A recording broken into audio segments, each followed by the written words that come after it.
Hi. I've kind of fallen out of the habit of doing these. Maybe it's not habit so much as I have kind of fallen out of words and was really leaning into the silence and the slowness of this time. 12 weeks tomorrow since kids came home from school. Um,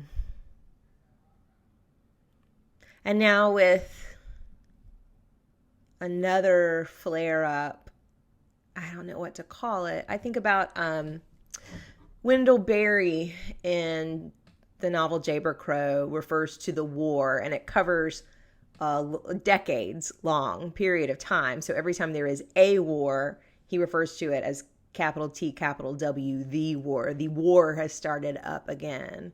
And so this eruption of a moment reminding us that Black Lives Matter, demanding change and reform that show that we actually do believe that Black Lives Matter.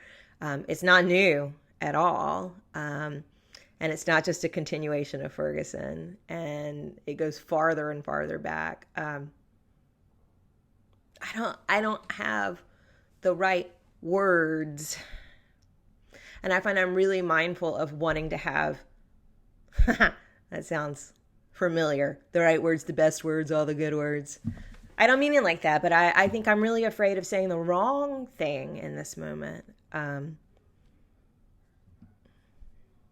We lived in Richmond for 10 years, and to see the images out of Richmond this week of thousands of people surrounding Confederate monuments and tagging them, and the most powerful one, I think, was a projection that went up onto the Robert E. Lee statue where the base was George Floyd's face, and on Lee and his horse were the letters BLM for Black Lives Matter. God, you can't understand the power of that if you haven't lived in Virginia. I just feel like it is such a particular culture, and then the power of that moment that the governor is now calling for the removal of that statue. It's a powerful street in Richmond. It is powerful neighbors, and to acknowledge that the power is with the people and that a shift is coming is big. I'm purposefully rambling. I'm purposefully not scripting this because I don't want to sound like I've been talking to a PR professional that helps me mask my racism or mask the ways that I benefit all the time from structural racism. I want to be figuring some stuff out in real time, even though I've been doing this work pretty mindfully for 20 something years. When you are part of the power structure, it becomes your default. I was thinking about the way our routines changed so radically back in March for most of us. To go from spending 3 hours a day in the car and dropping kids off at school and being all over the place, and the schedule's just way too packed, to suddenly a slowness that was sustainable, and to recognize how much we had taken for granted and how much we were caught in a cycle that wasn't good for any of us.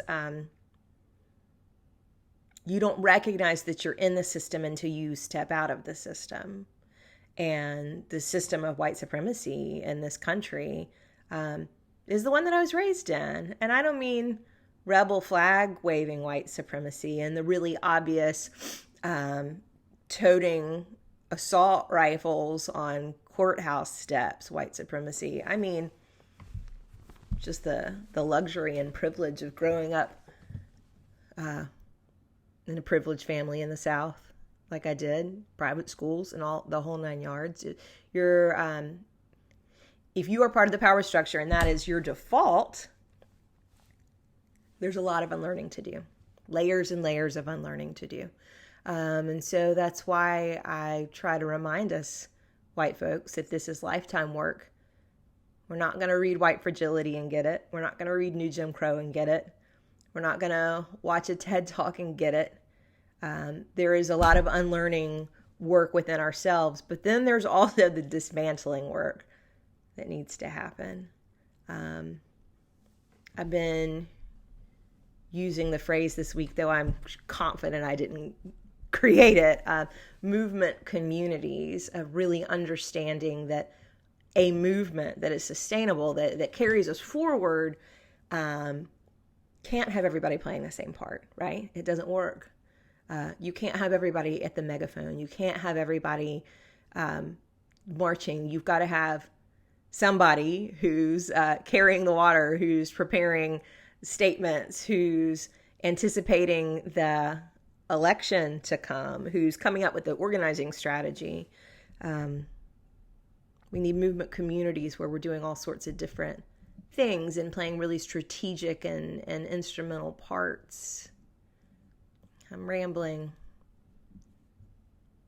but I'm doing that because I want you to know that I'm really committed to figuring this out in real time and not hiding and waiting until my words are smooth and perfect.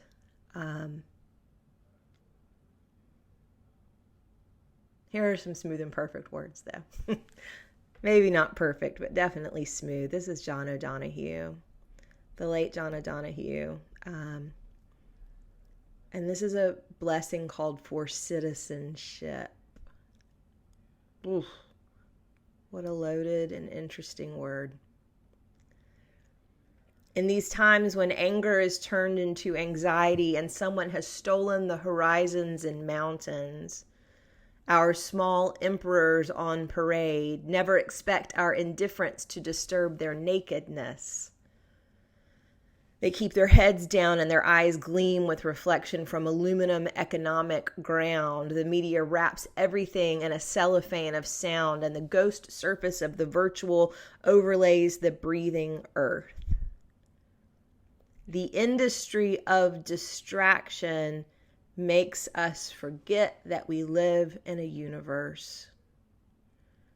We have become converts to the religion of stress and its deity of progress, that we may have courage to turn aside from it all and come to kneel down before the poor to discover what we must do, how to turn anxiety back into anger, how to find our way home. Ram Dass said, we're all just walking each other home.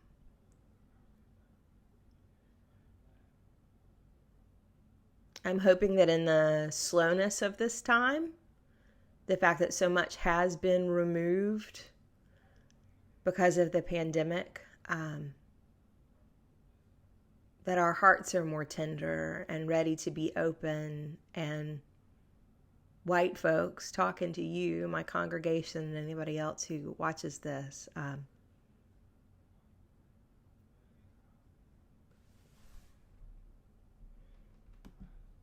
that we might be able to set aside ego and our defensiveness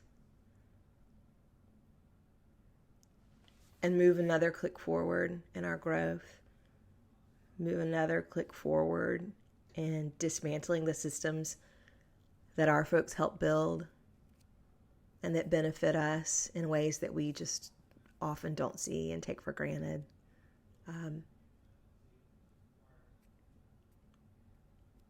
It's my prayer that our community is a movement community and that we will recommit ourselves to truly being anti-racist and doing the work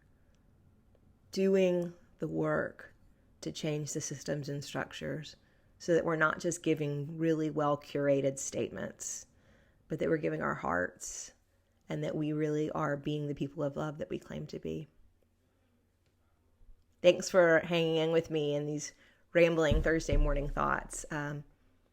Love to you, love to those who are finding all different ways to resist and push, whether you are out on the front lines or on the Crescent City Connection getting fired at with tear gas and rubber bullets, or home writing your senators and representatives, or in prayer and meditation for peace and loving kindness.